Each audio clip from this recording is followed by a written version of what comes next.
Hello friends, आप देख रहे हैं राठी ट्यूटोरियल्स। उम्मीद है आप सभी बढ़िया होंगे और इस मुसीबत वाले समय में भी, जो कि हमें पसंद नहीं आ रहा है, लॉकडाउन का सिचुएशन, उसमें भी हम अपनी पढ़ाई को प्रॉपरली कंटिन्यू कर रहे हैं, अपनी सेफ्टी को ध्यान में रखते हुए। आज जो हम लोग करने वाले हैं, उससे पहले थोड़ा ब्रीफ डिस्कशन कर लेते हैं। हम लोग स्टार्ट कर रहे हैं आज इकोनॉमिक्स को।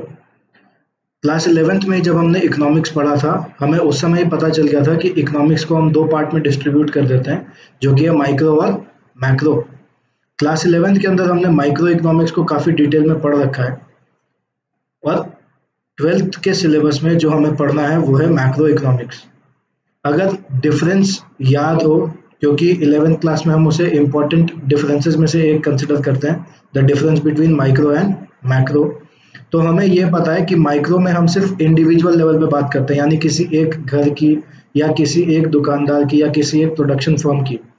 पर जब हम मैक्रो लेवल की बात करते हैं, मैक्रो में हम बात कर रहे हैं पूरे देश की एक साथ, यानी economy as a whole, at large पूरे देश की बात कर रहे हैं, तो वो मैक्रो इकोनॉमिक्स है। आज जो हम चैप्टर स्टार्ट करने वाले हैं वो है नेशनल इनकम। नेशनल इनकम सदियों से, जब से हम मैक्रो इकोनॉमिक्स पढ़ रहे हैं, तब से ये स्तंभ है मैक्रो इकोनॉमिक्स के बुक का। और अगर नॉर्मली कहने की कोशिश करें तो it is one of the most important chapters of your class 12th का सिलेबस। तो इसको काफ़ी ध्यान से समझेंगे ताकि इसके अंदर कोई भी दिक्कत नहीं हो और आप इजीली मार्क्स स्कोर कर पाएँ। आइए देखें नेशनल इनकम के चैप्टर को। जैसे ही हम बात कर रहे हैं नेशनल इनकम की, हमें ये बात समझ आती है कि हम पूरे नेशन की बात कर रहे हैं या पूरे इकोनॉमी की बात कर रहे हैं। और जब हम बात करते हैं पूरे इकोनॉमी में, तो इकोनॉमी में सिर्फ हम ही लोग नहीं हैं, हमारे अलावा और भी बहुत लोग हैं। तो जब सभी लोगों को देखा गया, तो हमने उनकी ग्रुपिंग चालू की, और उस ग्रुपिंग के बदौलत हमें 4 सेक्टर्स मिले या 4 मेजर हेड्स मिले, जिनमें हम सारे लोगों को बांट सकते हैं। सबसे पहला है हाउस होल्ड।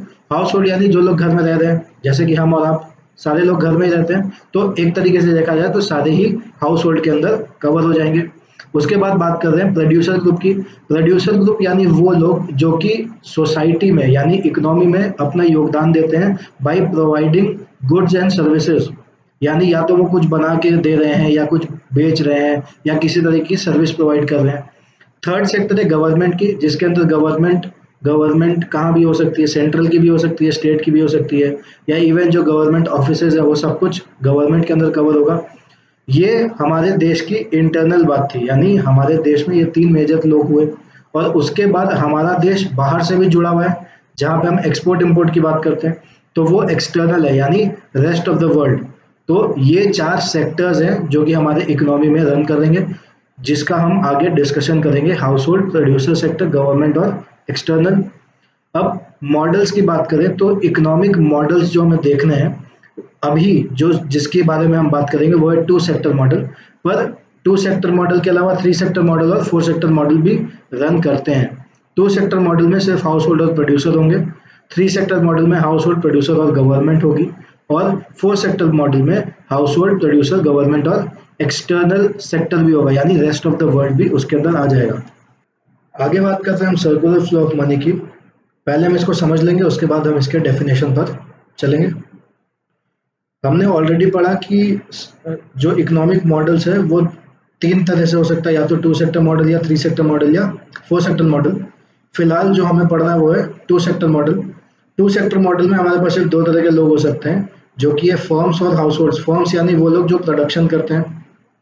तो फर्म्स और हाउस होल्ड्स के रिलेशन को समझने की प्रॉपरली कोशिश करेंगे। देखिए, हाउस होल्ड जो है वो फैक्टर सर्विसेज प्रोवाइड करता है फर्म्स को। कैसे करता है, बात समझेंगे। फर्म्स प्रोडक्शन करना चाहती है ताकि goods and services house hold को बना के बेच पाए, और उस प्रोडक्शन को करने के लिए उसे जिस भी तरह की सर्विसेज चाहिए अपने पास, वो सर्विसेज उसे हाउस होल्ड्स प्रोवाइड करते हैं। अब जब हम बात कर रहे हैं फैक्टर सर्विसेज की, तो फैक्टर सर्विसेज के अंदर आएगा क्या क्या। हमारे पास इकोनॉमिक्स में 4 तरह के फैक्टर्स होते हैं, जो कि है लैंड, लेबर, कैपिटल और एंटरप्रेन्योर। ठीक है, तो हाउस होल्ड ये 4 तरह के फैक्टर सर्विसेज फर्म्स को प्रोवाइड करेगा, और फर्म्स जो गुड्स एंड सर्विसेज बनाएगी वो अल्टीमेटली हाउस होल्ड्स को बेचना चाहेगी। अब बात करें कि ये तो सिर्फ हो गया बिना पैसे की बात, कि ये लोग बनाएंगे और ये लोग उसको बनाने में हेल्प करेंगे। अब बात अगर पैसों की करें तो फर्म्स जो फैक्टर सर्विसेज यहाँ पर ले रही है हाउस होल्ड से, उस फैक्टर सर्विसेज के बदले फर्म्स फैक्टर पेमेंट्स करेंगी हाउस होल्ड्स को। ठीक है, पेमेंट्स का नाम क्या क्या है? लैंड के लिए जाता है रेंट, ठीक है, लेबर के लिए जाएगा वेजेस, कैपिटल के बदले इंटरेस्ट और एंटरप्रेन्योर का प्रॉफिट। तो फैक्टर सर्विसेज के बदले फर्म्स फैक्टर पेमेंट्स देगी हाउस होल्ड्स को, और हाउस होल्ड्स जब सामान खरीदेंगे, यानी फर्म्स जब गुड्स एंड सर्विसेज बेचेगी हाउस होल्ड्स को, तो हाउस होल्ड्स जो पैसा देंगे वो एक्सपेंडिचर कहलाएगा। और चूंकि हाउस होल्ड्स उस सामान को लेके खुद कंज्यूम करने वाले हैं, इसलिए उसका नाम क्या है? Consumption expenditure. फिर से एक बार फटाफट बोलेंगे इस बार, लेकिन इस चार्ट को देखते हुए जहां पे ये चारों चीजें एक साथ लिख दी गई हैं। फर्म्स को हाउस होल्ड सबसे पहले फैक्टर सर्विसेज देगा, उस फैक्टर सर्विसेज के बदले फर्म्स हाउस होल्ड्स को फैक्टर पेमेंट्स करेंगी, और साथ ही साथ फर्म्स जो गुड्स एंड सर्विसेज ऑफर करना चाहती है वो भी वो हाउस होल्ड्स को ऑफर करेगी। और हाउस होल्ड्स अगर उस गुड्स एंड सर्विसेज को प्रोक्योर करना चाहते हैं या खरीदना चाहते हैं, तो उसके बदले वो लोग पैसा खर्च करेंगे, जिसे हम कंजम्पशन एक्सपेंडिचर कह रहे थे। अब ऊपर जो दो चार्ट अलग अलग बनाए हैं वो इसलिए ताकि रियल फ्लो और मनी फ्लो समझ आ जाए। बात करें रियल फ्लो की, तो रियल फ्लो का मतलब होता है जहां पर सिर्फ गुड्स एंड सर्विसेज का मूवमेंट हो रहा है, हम उसकी बात कर रहे हैं, पर हम पैसों की बात नहीं कर रहे हैं। इस वाले फिगर में हम लोग बात कर रहे हैं फर्म्स और हाउस होल्ड्स के बीच जो सर्विसेज या गुड्स एक्सचेंज हो रहे हैं, पर पैसों की बात नहीं हो रही है, यानी ये फिगर डिनोट करता है रियल फ्लो को। और इस फिगर की बात करें, जो सेकंड फिगर है अपने पास, ये बात कर रहा है पैसे की। ठीक है, तो ये हो गया money flow of money among different sectors. अब नॉर्मली रियल फ्लो का मतलब ये निकल के आता है कि हम लोग बार्टर सिस्टम फॉलो कर रहे हैं, कि आप हाउस होल्ड वाले फर्म को एक सर्विस देंगे या कुछ और प्रोवाइड कराएंगे हेल्प, तो फर्म्स हाउस होल्ड्स को क्या देगी? गुड्स एंड सर्विसेज उसके बदले। तो यहाँ पर बार्टर सिस्टम जैसा लग रहा है, और बार्टर सिस्टम डिफिकल्ट था। मनी फ्लो में ऐसी कोई दिक्कत नहीं है, क्योंकि पैसा नॉर्मली एक्सचेंज हो सकता है। रियल फ्लो में पैसे का लेन देन नहीं होता है, सिर्फ गुड्स का लेन देन होता है या सर्विसेज का लेन देन होता है, इसलिए इसे फिजिकल फ्लो भी कहा जाता है, और मनी फ्लो को नॉमिनल फ्लो भी कहा जाता है। तो ये डिफरेंस आपको याद रखना है। और अभी जो हमने पढ़ा ये 2 सेक्टर मॉडल है, जो कि सिंपल इकोनॉमी का मॉडल होता है। और ये जो पैटर्न हमने देखा कि पैसा और सर्विस कैसे एक्सचेंज हो रहा है, इसे हम सर्कुलर फ्लो ऑफ मनी कहते हैं। आइए चेक करें definition. Circular flow of money के लिए डेफिनेशन है, refers to cycle of generation of income in the production process. Generation of income कैसे हुआ? जब फर्म्स को हाउस होल्ड्स ने फैक्टर सर्विसेज प्रोवाइड कराई, तो उस फैक्टर सर्विसेज के बदले फर्म्स उन्हें फैक्टर पेमेंट्स करने वाली है, तो ये जनरेशन ऑफ इनकम हुआ। उसके बाद it's distribution among the factors of production, यानी लैंड को उसका पैसा, लेबर को उसका पैसा, कैपिटल को उसका, एंटरप्रेन्योर को उसका, and finally its circulation from households to firms in the form of consumption expenditure. यानी जब मैंने कोई काम किया उसके बदले मुझे पैसे मिले, और उस पैसे से मैं कुछ ना कुछ अपने यूज का आइटम खरीदूंगा, तो वो वापस पैसा किसके पास पहुंच जाएगा? प्रोड्यूसर्स के पास। ठीक है, यानी प्रोड्यूसर से पैसा मेरे पास है, और मेरे पास वो पैसा वापस प्रोड्यूसर्स के पास जाने वाला है, यानी the money flows in the economy in a circular manner. ठीक है, ये है सर्कुलर फ्लो ऑफ मनी। आगे बात करें तो नेशनल इनकम के पर्पस के लिए हमें गुड्स को क्लासिफाई भी करना होता है। गुड्स को हम दो के ग्रुप में क्लासिफाई करते हैं। एक ग्रुप है अपना कंज्यूमर गुड्स और कैपिटल गुड्स का, और दूसरा ग्रुप है अपना फाइनल गुड्स और इंटरमीडिएट गुड्स का। फाइनल गुड्स वो गुड्स हैं जो अब रॉ मटेरियल की तरह यूज नहीं होंगे, ना ही उनका रीसेलिंग होगा, ना ही, यानी they will not be resold. ऐसे भी कह सकते हैं कि ये गुड्स या तो कंजम्पशन के लिए लिए जा रहे हैं या फिर इन्वेस्टमेंट पर्पस के लिए। इसका ज़्यादा क्लैरिटी हमें अगले स्लाइड में मिल जाएगा, वो हम लोग डिस्कस करेंगे। और फाइनल गुड्स के लिए आपको जो यहाँ पर मेनली याद रखना वो ये है कि फाइनल गुड्स की जो भी वैल्यू होती है उसे हम नेशनल इनकम के कंप्यूटेशन के समय लेंगे। ठीक है, फाइनल गुड्स पे जो खर्च होता है उसे हम फाइनल एक्सपेंडिचर भी कहते हैं। उसके अलावा बात कर रहे हैं इंटरमीडिएट गुड्स की, तो इंटरमीडिएट गुड्स क्या है? इंटरमीडिएट गुड्स वही गुड्स है जो आगे यूज होने वाले हैं, या तो मैं उसे लूंगा बेचने के लिए या फिर उसको यूज करके कुछ और फर्दर प्रोडक्शन होने वाला है, यानी they are within the boundary line, they can be used as a raw material as well. Important बात यहाँ ये है कि इंटरमीडिएट गुड्स को हम लोग नेशनल इनकम के कंप्यूटेशन में नहीं लेते हैं, पर इसमें एक चीज जो और हमें याद रखनी है वो ये है कि intermediate goods within the year consume हो जाने चाहिए।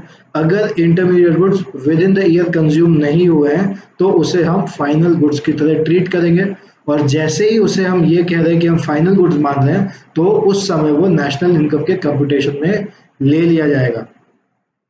इंपॉर्टेंट चीज जो एक और यहाँ पर आपको ध्यान रखनी है या ये समझ में आना चाहिए आपको कि हम फाइनल गुड्स और इंटरमीडिएट गुड्स को कैसे ट्रीट कर रहे हैं और इंटरमीडिएट गुड्स को नेशनल इनकम में क्यों नहीं लिया जा रहा है। तो इस तरीके से इस बात को समझिए कि अगर किसी ने चीनी खरीदी और उस चीनी से वो आगे मिठाई बनाकर बेचेगा, तो जब वो मिठाई की कीमत बताएगा, मान लीजिए चीनी 10 रुपए किलो उसने लिया और मिठाई वो 100 रुपए की बेच रहा है, तो उस 100 रुपए में ये जो 10 रुपए का चीनी था ये ऑलरेडी इंक्लूडेड है। तो अगर हम इंटरमीडिएट गुड्स की वैल्यू को अलग से नेशनल इनकम में लेंगे तो it will lead to double counting. ठीक है, यानी एक ही चीज दो बार जोड़ दी जाएगी जो कि गलत होगा। तो इसीलिए हमें ये पता होना चाहिए कि फाइनल गुड्स क्या है और इंटरमीडिएट गुड्स क्या है। आगे है अपने पास कंज्यूमर गुड्स और कैपिटल गुड्स। ये दोनों ही फाइनल गुड्स की कैटेगरी है, यानी फाइनल गुड्स का सब क्लासिफिकेशन है कंज्यूमर गुड्स और कैपिटल गुड्स। कंज्यूमर गुड्स वो गुड्स होते हैं जो कि डायरेक्टली ह्यूमन वांट्स को सेटिस्फाई करते हैं और आगे किसी प्रोडक्शन में इनका यूज नहीं होने वाला है। यानी मुझे भूख लगी थी, मैंने कुछ सामान लिया और वो खा लिया, तो वो कंज्यूमर गुड्स है। कंज्यूमर गुड्स के ऊपर जो खर्च होता है उसे हम कंजम्पशन एक्सपेंडिचर कहते हैं। और दूसरा है कैपिटल गुड्स। कैपिटल गुड्स बिल्कुल अकाउंट्स है, फिक्स्ड एसेट्स हमने पढ़ रखा है, फिक्स्ड एसेट्स यानी कैपिटल गुड्स।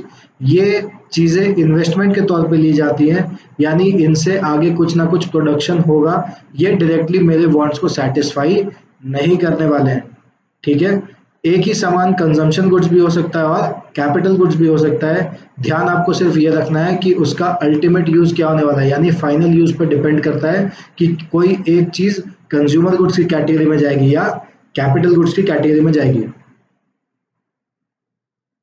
आगे अपने पास स्टॉक और फ्लो का कॉन्सेप्ट, डिफरेंस याद रखना है सिर्फ इसका, कई बार आ जाता है इससे क्वेश्चन कि स्टॉक क्या है और फ्लो क्या है।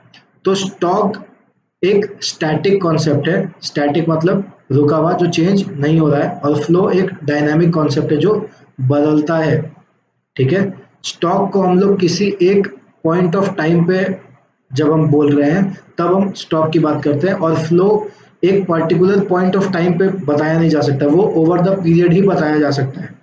ठीक है, तो स्टॉक का एग्जांपल लेते हैं, जैसे कि वेल्थ। अगर मैं कह रहा हूं कि मेरे पास आज की डेट में 1 लाख रुपए हैं, तो मेरे पास आज 1 लाख रुपए हैं, ये मेरी वेल्थ है। और इनकम क्या है? अगर मैं ये बोलूं कि मेरे पास हर महीने 10,000 रुपए आते हैं तो ये इनकम है। फ्लो यानी जो मूव कर रहा है, स्टॉक यानी जो रुका हुआ है। उसी तरह अगर पॉपुलेशन की बात करें तो पॉपुलेशन जिस दिन गिना जाता है या जिस दिन ये डेटा आता है कि हमारी पॉपुलेशन आज इतनी है, तो वो स्टॉक कॉन्सेप्ट है। पर जब हम ये बोले कि हमारे यहाँ नंबर ऑफ बर्ड्स इतने हैं तो वो एक फ्लो कॉन्सेप्ट है। अगर किसी के पास ज़्यादा स्टॉक है तो इसका मतलब उसका फ्लो भी ज़्यादा होगा, और वाइस वर्सा भी ट्रू है। अगर किसी के पास ज़्यादा फ्लो हो रहा है इसका मतलब उसके पास स्टॉक भी ज़्यादा होगा। आगे अपने पास डोमेस्टिक टेरिटरी का कॉन्सेप्ट, ये काफ़ी इंपॉर्टेंट है। डोमेस्टिक टेरिटरी मतलब वो टोटल एरिया जो कि एक गवर्नमेंट खुद से एडमिनिस्टर करती है। एडमिनिस्टर करती है यानी वो उस गवर्नमेंट के दायरे में आता है, और ऐसा ज़रूरी नहीं है कि वो दायरा हमारे कंट्री के बाउंड्रीज तक ही सीमित हो। यानी जब हम इंडिया की बात कर रहे हैं तो जिस जिस जगह भी इंडियन गवर्नमेंट की एडमिनिस्ट्रेशन है वो डोमेस्टिक टेरिटरी में काउंट किया जाएगा, irrespective of the fact whether that that territory या that area is situated in India or not। ठीक है, फिर से बोलेंगे, जो भी एरिया या जो भी टेरिटरी एक गवर्नमेंट एडमिनिस्टर करती है वो सब कुछ डोमेस्टिक टेरिटरी के अंदर आएगा, चाहे वो उस कंट्री के बाउंड्री लाइंस के अंदर हो या नहीं। और जब हम इंडिया की बात करते हैं, क्योंकि हम इंडिया में हमें इंडिया के लिए नेशनल इनकम की बात करनी है, तो इंडिया के डोमेस्टिक टेरिटरी के लिए ये होना कंपलसरी नहीं है कि वो एरिया इंडिया में ही हो, वो इंडिया के बाहर भी हो सकता है, but that should be under the control of Indian government, तो उसे हम डोमेस्टिक टेरिटरी मानेंगे। इंक्लूजन्स देख लेते हैं। इंक्लूजन्स में लिख रखा है first point, ships aircraft owned and operated by normal residents between 2 और मोर कंट्रीज। यानी अगर कोई भारत का आदमी शिप्स या एयरक्राफ्ट चला रहा है कहीं बाहर यानी इंडिया से बाहर, तो भी वो इंडियन डोमेस्टिक टेरिटरी में आएगा। फॉर एग्जांपल इंडिगो जो कि एक इंडियन एयरलाइंस कंपनी है, इंडिगो अगर अपना कोई फ्लाइट ऑपरेट कर रही है सिंगापुर टू यूएई, ठीक है, तो भी वो इंडियन डोमेस्टिक टेरिटरी में ही मानी जाएगी। नेक्स्ट पॉइंट है, fishing vessels, oil and natural gas rigs and floatings operated by the residents of a country in international waters where they have exclusive rights of operations। इसका क्या मतलब है कि इंडिया की बॉर्डर के बाहर जो ओशियन है, तो एक सर्टेन एक्सटेंट तक ओशियंस पे भी गवर्नमेंट्स का अथॉरिटी होता है। तो अगर कोई मछुआरा ओशियन में है और वहाँ पर या कोई शिप्स ऑपरेट कर रही है जो वहाँ पे फिशिंग कर रही है उस इंटरनेशनल वाटर्स में जो कि इंडियन गवर्नमेंट के द्वारा कंट्रोल्ड है, तो वो भी डोमेस्टिक टेरिटरी का पार्ट मानी जाएगी, इंडियन डोमेस्टिक टेरिटरी का। नेक्स्ट पॉइंट है, embassies, consulates and military establishments of a country located abroad. यानी कहीं पर भी भारत के बाहर जो मान लीजिए हमारी एम्बेसी सिचुएटेड होती हैं, तो वो भी इंडियन गवर्नमेंट के द्वारा ही उनका देख रेख किया जाता है, तो वो भी हमारी यानी इंडिया की डोमेस्टिक टेरिटरी के अंदर कवर की जाएंगी। आगे बात कर रहे हैं हम नॉर्मल रेसिडेंट्स की। तो नॉर्मल रेसिडेंट्स वो लोग हैं जो ऑर्डिनरली एक कंट्री में रिसाइड करते हैं यानी किसी एक कंट्री में रहते हैं और उनका सेंटर ऑफ इकोनॉमिक इंटरेस्ट भी उसी कंट्री में रहता है। अब सेंटर ऑफ इकोनॉमिक इंटरेस्ट का मतलब क्या होता है कि वो लोग पैसा कमाते भी वही हैं, खर्च भी वही करते हैं, और जो एक्यूमुलेशन की बात कर रहे हैं यानी सेविंग्स की बात कर रहे हैं वो भी वो लोग उसी कंट्री में करेंगे। अब किसी भी व्यक्ति का नॉर्मल रेसिडेंट होने के लिए वहां का यानी उस कंट्री का सिटीजन होना इम्पोर्टेंट नहीं है। यानी citizenship and residentship are two different concept, दोनों को आप मिक्स नहीं करेंगे। फिर से बोल रहा हूँ, सिटीजन होना कंपलसरी नहीं है रेसिडेंट होने के लिए, ठीक है। और इसमें एक चीज और है, वो ये है कि अगर कोई 1 साल से ज्यादा किसी एक जगह पे या एक कंट्री में रह जाता है तो जनरली ऐसा माना जाता है कि वो वहां का नॉर्मल रेसिडेंट ही बन गया है। अब हम देख रहे हैं डोमेस्टिक इनकम और नेशनल इनकम। ऑल्दो हम चैप्टर पढ़ रहे थे नेशनल इनकम का, पर अब तक हमने सिर्फ वो चीजें डिस्कस की जो हमें आगे हेल्पफुल रहेंगी नेशनल इनकम के कैलकुलेशन के समय। अब डोमेस्टिक इनकम क्या है? Domestic income is the sum total of all factor incomes generated with in the domestic territory of a country. इसका मतलब क्या है? डोमेस्टिक टेरिटरी में जितना भी फैक्टर इनकम है उन सबको टोटल कर देंगे तो that will amount to domestic income. Domestic territory क्या है ये हमने ऑलरेडी पिछली स्लाइड्स में पढ़ लिया है। डोमेस्टिक टेरिटरी यानी वो सभी एरिया जो कि एक पर्टिकुलर गवर्नमेंट के कंट्रोल में है, irrespective of the fact that whether it lies with in the country और आउटसाइड द कंट्री। और नेशनल इनकम क्या है? एग्जैक्टली सेम लाइन लिखा हुआ है, चेंज कहाँ पर है? यहाँ पर हम एरिया की बात नहीं कर रहे हैं, यहाँ पर हम लोगों की बात कर रहे हैं। तो national income is the sum total of all factor incomes attributed to normal residents of a country. अब नॉर्मल रेसिडेंट्स का मतलब क्या है?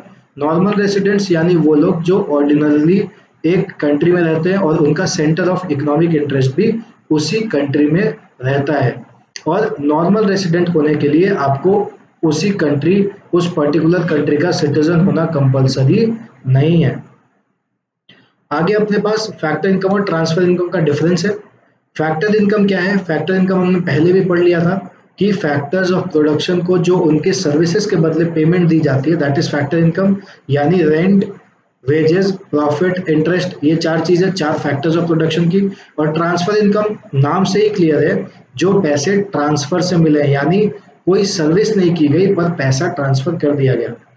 अब फैक्टर इनकम जो है वो एक अर्निंग कॉन्सेप्ट है, यानी आपने जो पैसा कमाया है उसे हम फैक्टर इनकम कह रहे हैं। और ट्रांसफर इनकम क्या है? मिला हुआ, यानी रिसीट कॉन्सेप्ट है, आपको जो पैसे मिल गए that is transfer income. Factor income को हम नेशनल इनकम में इंक्लूड करते हैं, मगर ट्रांसफर इनकम को नेशनल इनकम में इंक्लूड नहीं किया जाता है। फैक्टर इनकम के बारे में हमें सब कुछ पता है, उसका एग्जांपल हम डिस्कस नहीं कर रहे हैं वापस से। ट्रांसफर इनकम के एग्जांपल की बात करें तो ओल्ड एज पेंशन, जो गवर्नमेंट ओल्ड या सीनियर सिटीजन्स को पेंशन देती है, तो अब वो कोई काम नहीं कर रहे, यानी they are not giving any productive services right now, but still they are earning some money, तो ये ट्रांसफर इनकम की कैटेगरी में जाएगा। आगे बात कर रहे हैं इन्वेस्टमेंट की। मीनिंग पढ़ते हैं directly. Gross investment refers to total production of capital goods during the year. It includes new addition of capital goods and capital goods used for replacing existing capital goods, यानी जो हमने नए capital goods within the year खरीदे हैं वो सब कुछ gross investment की कैटेगरी में आएगा। अब चाहे वो आपने इसलिए खरीदा हो कि आपको नए सामान की ज़रूरत थी, या आपने इसलिए खरीदा कि आपका पुराना सामान खराब हो गया था, उसको रिप्लेस कर रहे हैं, ठीक है, वो दोनों ही इंक्लूड होगा इसके अंदर। It includes capital formation and increase in stock, यही इसके कंपोनेंट्स भी हैं। फिक्स्ड इन्वेस्टमेंट और इन्वेंट्री इन्वेस्टमेंट। फिक्स्ड इन्वेस्टमेंट का मतलब क्या है? Increase in fixed assets. Normal सी बात थी, जब आप फिक्स्ड एसेट्स खरीद रहे हैं तो आपका फिक्स्ड इन्वेस्टमेंट बढ़ रहा है। और इन्वेंट्री इन्वेस्टमेंट क्या है? Inventory is another name for stock, ये हमें पहले से भी पता था। तो जब आपका finished goods, work in progress या रॉ मटेरियल, या अलग अलग चाहे तीनों कंबाइंड, इनका जो भी स्टॉक बचा है that is inventory investment. Investment का बेसिक मीनिंग अगर हम दिमाग में रखने की कोशिश करें तो वो ये है, जहां भी हमने पैसा लगा रखा है वो इन्वेस्टमेंट है, चाहे वो फिक्स्ड एसेट्स हो या हमारा स्टॉक हो, यानी इन्वेंट्री हो। आगे है डेप्रिसिएशन। ऑलरेडी हमें इसके बारे में पता है, एक क्विक ग्लैंस लेंगे। डेप्रिसिएशन का और भी नाम यहाँ पर हमें मिल रहा है, कंजम्पशन ऑफ फिक्स्ड कैपिटल या फिर करंट रिप्लेसमेंट कॉस्ट भी है। अगर कभी क्वेश्चन में आपको ये दो नाम मिले तो कंफ्यूज होने की जरूरत नहीं है, ये डेप्रिसिएशन की ही बात कर रहा है। मीनिंग हमें पता ही है। अब समझने की बात यहाँ पर यह है कि अगर कोई फिक्स्ड एसेट्स को आप रिप्लेस करते हैं ड्यू टू डेप्रिसिएशन, यानी मेरे पास कोई फर्नीचर था जो कि अब सड़ गया और मैंने नया फर्नीचर खरीदा, तो वो ग्रॉस इन्वेस्टमेंट के अंदर तो आएगा, क्योंकि मैंने पैसा खर्च करके कुछ ना कुछ नया फर्नीचर प्रोक्योर किया है। पर समझने की बात यहाँ पर यह है कि इस नए फर्नीचर से जो मैंने लिया है कुछ एक्स्ट्रा बेनिफिट नहीं हो रहा मेरे को, क्योंकि एक फर्नीचर खराब हुआ, उसको सब्सटीट्यूट करने के लिए मैंने दूसरा फर्नीचर ले लिया। यानी this amount spent on the new furniture which I bought to replace the existing furniture just helps me in maintaining the existing level but not brings any amount of increase। ठीक है, तो यहां पर से concept आता है net investment का। तो नेट इन्वेस्टमेंट यानी एग्जैक्ट इंक्रीज की बात करते हैं, जो एक्चुअली इंक्रीज हुआ है या एडिशन हुआ है मेरे इन्वेस्टमेंट के वैल्यूज में। तो ये कैसे निकलेगा? Net investment will be gross investment minus depreciation. क्यों? क्योंकि ग्रॉस इन्वेस्टमेंट में तो हम दोनों लिखे ना, ग्रॉस इन्वेस्टमेंट के अंदर हम मेंशन करते हैं जिस भी तरीके से आपने कैपिटल एसेट्स प्रोक्योर किया वो सब कुछ ग्रॉस इन्वेस्टमेंट है। और उस ग्रॉस इन्वेस्टमेंट से जब हम डेप्रिसिएशन की वैल्यू को हटा देते हैं, यानी रिप्लेसमेंट वाली चीजों को हटा देते हैं, तो हमें एग्जैक्टली पता चलता है कि इस साल हमने नया क्या कुछ खरीद लिया है। आगे अपने पास दो और कॉन्सेप्ट, नेट इनडायरेक्ट टैक्सेस और net factor income from abroad. Indirect taxes यानी वो टैक्सेस जो गवर्नमेंट आपके सेल या प्रोडक्शन पे लगाती है। इस वक्त इंडिया में जो इनडायरेक्ट टैक्सेस चल रहा है वो है जीएसटी का, यानी गुड्स एंड सर्विस टैक्स, और सब्सिडीज यानी छूट, इकोनॉमिक असिस्टेंस या फाइनेंशियल असिस्टेंस इसका दूसरा नाम है। छूट जो भी गवर्नमेंट हमें देती है वो उसे हम सब्सिडीज कहते हैं। अब इंपॉर्टेंट चीज जो यहाँ पर ये है कि इनडायरेक्ट टैक्स और सब्सिडी का बात कहाँ से आया। तो उसके लिए हमें ये समझना पड़ेगा कि जब हम प्रोडक्ट्स की वैल्यू की बात कर रहे हैं, हम नेशनल इनकम में आगे जब बढ़ेंगे तो हमें पता चलेगा कि हमें प्रोडक्ट्स की वैल्यू कैलकुलेट करनी है। जब हम प्रोडक्ट्स की वैल्यू की बात करते हैं तो प्रोडक्ट्स को हम दो पैरामीटर से वैल्यू कर सकते हैं, एक फैक्टर कॉस्ट के एरिया से और एक मार्केट प्राइस के एरिया से। अगर 2 मिनट के लिए इसको छोड़ के हम अपने पुराने कॉन्सेप्ट पे जाएं जो हमने पहले पढ़ रखा है, कभी मैथ्स में और कभी बिजनेस मैथ्स में, तो हमें ये पता है कि एक कॉन्सेप्ट है कॉस्ट का और एक कॉन्सेप्ट है सेल प्राइस का। तो जब हम यहाँ पर भी वैसे ही बात कर रहे हैं, कॉस्ट मतलब क्या है, फैक्टर कॉस्ट कह रहे हैं यहाँ पर। फैक्टर कॉस्ट यानी फैक्टर्स ऑफ प्रोडक्शन को जो वैल्यू या जो पेमेंट की गई है, और मार्केट प्राइस यानी वो कीमत जो बाजार में उस सामान की देनी पड़ेगी। तो market price includes profit, includes tax and it exclude subsidies, यानी सब्सिडीज से उसका मार्केट प्राइस कम होगा। ठीक है, तो यहाँ पर हमें निकालना है एनआईटी। एनआईटी यानी net indirect tax. Net indirect tax कैसे निकलेगा, इनडायरेक्ट टैक्सेस माइनस सब्सिडीज। उसके बाद है अपने पास एनएफआईए यानी net factor income from abroad. इसका फॉर्मूला है फीफा माइनस फीटा, यानी factor income from abroad minus factor income to abroad. Factor income from abroad यानी जो पैसा अब्रॉड से हमारे नेशनल या मतलब हमारी कंट्री के बाउंड्री में आ रहा है, जो हमारे रेसिडेंट्स को मिल रहा है। और फैक्टर इनकम टू अब्रॉड क्या है, जो पैसा हमारी देश से बाहर जा रहा है। ठीक है, और ये पैसा जा क्यों रहा है या आ क्यों रहा है, due to factor services given by factors of production. ठीक है, तो NFIA is FIFA minus FITA. उसके बाद है अपने पास aggregates related to national income. 8 aggregates है अपने पास टोटल। जीडीपी एमपी सबसे पहला लिखा हुआ है, यानी gross domestic product at market price. जब भी हम डोमेस्टिक प्रोडक्ट की बात कर रहे हैं तो हम बात करते हैं एरिया की। ठीक है, फिर से बोल रहा हूं, जब भी हम डोमेस्टिक प्रोडक्ट की बात करते हैं तो हम बात करते हैं एरिया की। और नीचे देखिए आपको दिख रहा होगा gross national product at market price. यहाँ पर डोमेस्टिक प्रोडक्ट की बात नहीं कर रहे हैं, नेशनल प्रोडक्ट की बात कर रहे हैं। तो जब नेशनल का कॉन्सेप्ट आता है तो हम बात करते हैं रेसिडेंट्स की। ठीक है, मीनिंग पढ़ते हैं एक बार। Gross market value of all final goods and services produced within the domestic territory of a country, ये जीडीपी एट मार्केट प्राइस है। ध्यान देंगे यहाँ लिखा हुआ है वर्ड मार्केट प्राइस। ठीक है, मतलब मार्केट वैल्यू, और यहाँ लिखा है मार्केट प्राइस। तो we are talking about the market value. जब हम मार्केट प्राइस की कह रहे हैं तो हम मार्केट की वैल्यू की बात कर रहे हैं। और नीचे देखिए क्या लिखा हुआ है, इसके एग्जैक्ट नीचे लिखा है जीडीपी एफसी, यानी फैक्टर कॉस्ट की बात कर रहे हैं। तो ये दोनों ग्रॉस डोमेस्टिक प्रोडक्ट एक ही कॉन्सेप्ट है, पर उसकी वैल्यूज दो अलग अलग हो सकती है, एक फैक्टर कॉस्ट पे और एक मार्केट प्राइस पे। सेम इसी तरह नेशनल का भी कॉन्सेप्ट है, ग्रॉस नेशनल प्रोडक्ट भी दो तरीके से निकला है, मार्केट प्राइस और factor cost. Gross market value of all final goods and services produced by normal residents of a country. Produced by normal residents of a country, ये residents की बात कर रहा है, यानी यहाँ पर हम क्या वैल्यू लेने वाले हैं, नेशनल प्रोडक्ट की वैल्यू लेने वाले हैं। और अगर हम टेरिटरी लिख दे रहे हैं, डोमेस्टिक टेरिटरी लिख दे रहे हैं, तो हम डोमेस्टिक प्रोडक्ट की बात कर रहे हैं।